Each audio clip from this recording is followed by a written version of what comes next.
Alright, welcome back for the final part 5 installment of my anniversary Telecaster build. I appreciate you guys following along. If you haven't seen the first 4 videos, make sure you go back and check out my channel. Let's get started with the last part of this build today, and I'll get to show you the results. Alright, string time. So, basically, when I'm stringing a guitar, let me feed this in here first. Okay. When I'm stringing a guitar, and by the way, something I did before I started to string, I ran some masking tape on both sides of this nut because I'm going to be slotting it. But when I'm stringing, I'm going to position the tuner so that the hole goes in the direction of the string. I'm going to run this through. I'm going to count over 2 tuners worth of slack, back the string up that far, and then start my winding from there.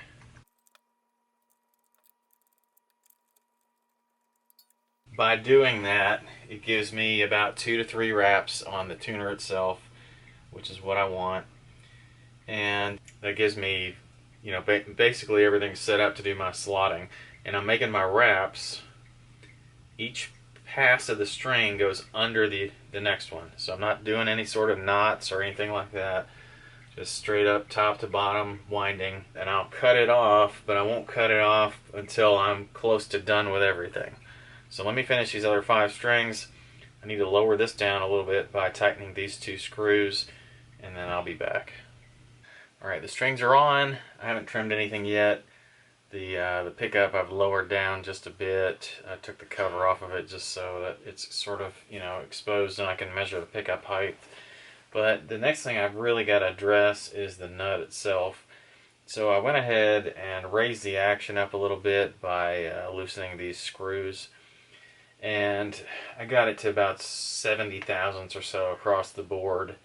That gives me sort of a close enough setting where I can start to adjust this nut, because as these nut slots get deeper, the action will go down just a little. I'll start out, and by the way, I'm not going to do this on camera because I have a really good video on this. It's in my quick tip series, and I don't remember which quick tip number it is, but I've got a whole playlist on those, so make sure you go look at my channel page for the playlists. Basically what I'll be doing is I've got a set of feeler gauges. I'm going to get my 20 thousandths feeler gauge out and start measuring across the strings and see where I'm at.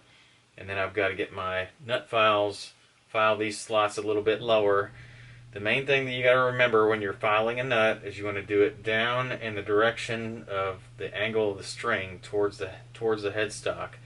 And that will make sure that you get a good break over the nut with your string. And you can't go lower than that 20 thousandths. Maybe 18 thousandths you can get away with, but you go any lower than that, you're going to be either replacing a nut or trying some repair with super glue or something. So let's not do that. Let's pay attention to where we are as we're cutting. So you do these one at a time, watch the video, it'll be real apparent how to do it.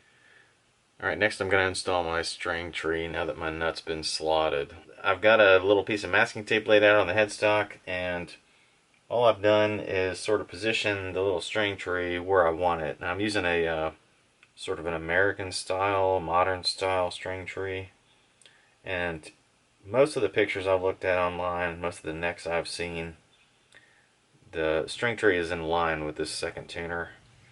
Pretty close anyway. These string trees are unique in that they sort of have 2 holes. You need a hole for the little post that helps align it and a hole for the screw itself. I'm going to drill the screw hole first and use the screw to sort of push down the string tree and make an impression of where that post is going to be. So I have been playing around and I've taken a pencil and I've sort of marked where I think my hole needs to be. It's exactly in between these 2 strings and a little bit back of the tuner post itself. So that's where I want things, so I'm going to go ahead and mark that.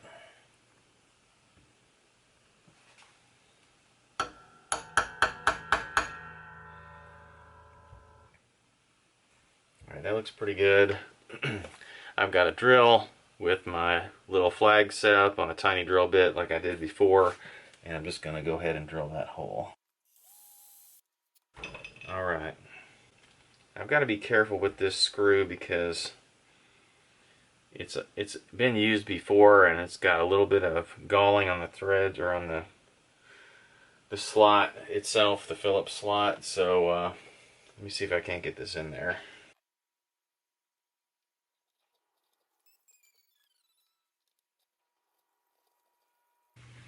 Alright, I'm getting to the point that the post is going to start to make an impression in the headstock, so I just want to make sure this thing is square. So you may not be able to see this well, but I've got to hold my thumb here.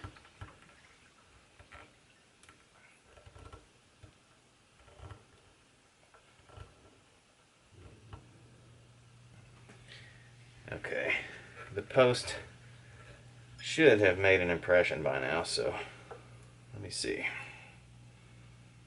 Yeah, okay, there's a little impression there. I'm going to go ahead and drill that out just a touch. Now we can lose the tape. And let's install this thing for real. Okay, that's where I want it, and now on to the next step.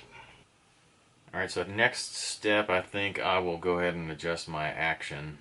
It depends on what kind of bridge you have as to how you actually adjust your action. This particular bridge has Allen screws, so I've got my Allen wrench out that fits this style bridge.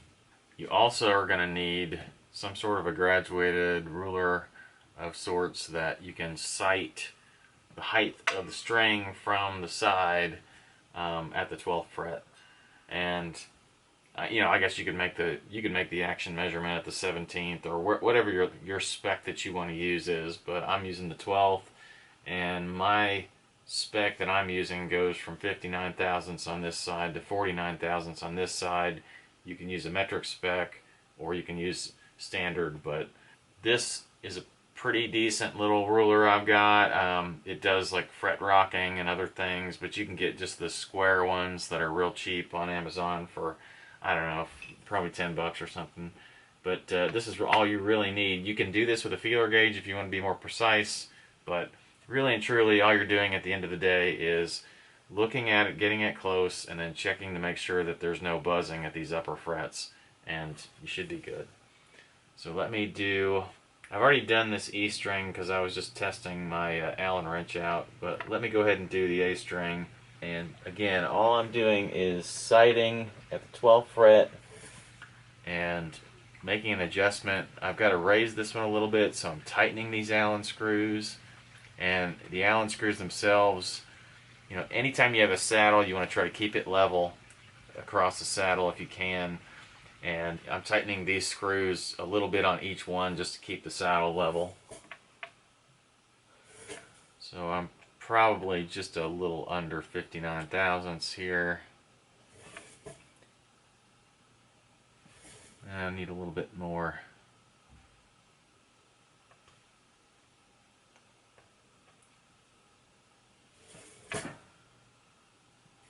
Somewhere in there is going to be good. You want to keep your tuner handy so you can tune the string when you're done.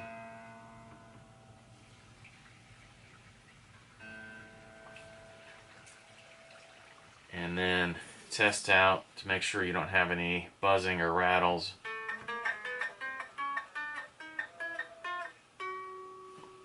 And then you're good. Now this, you can also tune to feel after you're done. If you feel like the action's a little too high or too low, you can adjust. But the one thing I will say about these Fender necks, I mean, I've bought 2 of these roasted Fender necks, roasted maple Fender necks now, and both of them have been just awesome in terms of the fret leveling. I guess they do them by machine now, but they really just have never given me any problems with buzzing. So this one is no different, and so I'm just going to do the rest of these strings the same way. I usually stick to about 59 thousandths on the wound strings and about 49 on the unwound strings. So that's the way I'm going to go across the board, and I'll finish this off camera. So real quick on intonation. If you want to check intonation and adjust it, you compare the 12th fret harmonic to the fretted 12th fret note. And what you're checking for is what is the fretted note in relation to the harmonic. And if the fretted note is sharp in relation to the harmonic on a Telecaster bridge, you tighten this screw. So basically what that's doing is lengthening the string. You keep doing that until the two notes match. So you have to get your tuner out, and you know, you're constantly going to have to be tuning this harmonic, because every time you adjust the saddle, you're going to throw that harmonic off again. So if I was to tighten this screw, I would sharpen the overall tuning of the string, and if I was loosening the screw, I would flatten the overall tuning of the string. So you'll have to correct that each time. So it's always check the harmonic, so get that tuned properly. And remember, you know, there's a tuning for the attack, and then there's tuning for the sustained note. You pick which one you want to use. I use the sustained notes, but you know, get your tuner to where that's just slightly sharp. Let's see if I can. Okay, so I'm good on that. Let's see where the fretted note is. That one's a little sharp, so we're going to tighten this screw here on the A string. Doesn't take a lot. I'd go about a quarter turn at a time.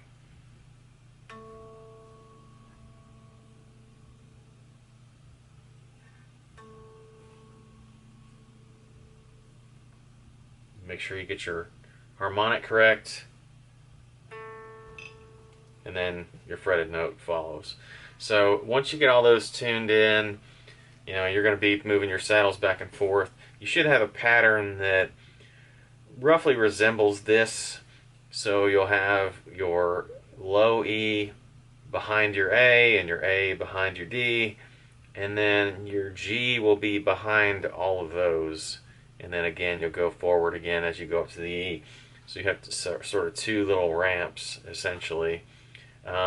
It's different depending on the gauge of strings you use. Sometimes it's different depending on, you know, just a multitude of factors. But in general, your G string ends up behind the rest of them, at least its neighbors. So that's just something to watch out for, something to look for. And that's intonation in a nutshell. One last finishing touch, I add the switch tip to the switch. I've got these, they're basically 45 casings. It's actually 45 gap, but I've got these bullet casings that they were spent, and I picked them up off of a gun range. And I've cut it down some, so it's about the height of a standard Telecaster switch, and then I've added an insert that I printed out with my 3D printer. And it's just kind of a cool little brass switch tip now. Fits on there pretty good, and just a little bit of a custom touch. So I like that, and it operates well too. It doesn't make weird contact with the screws or anything. So I'm real happy with that. So let me show you the finished guitar. Well, here it is all finished.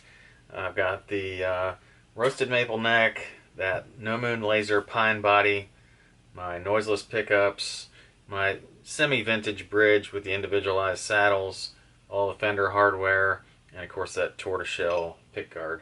So anyway, I'm really happy with the way this thing turned out. Just remember, you know, I build things like this from time to time. This is my special anniversary Telecaster, but I do have projects going on quite regularly. So if you like these videos, please click the like button and subscribe to my channel. I'll see you guys next time.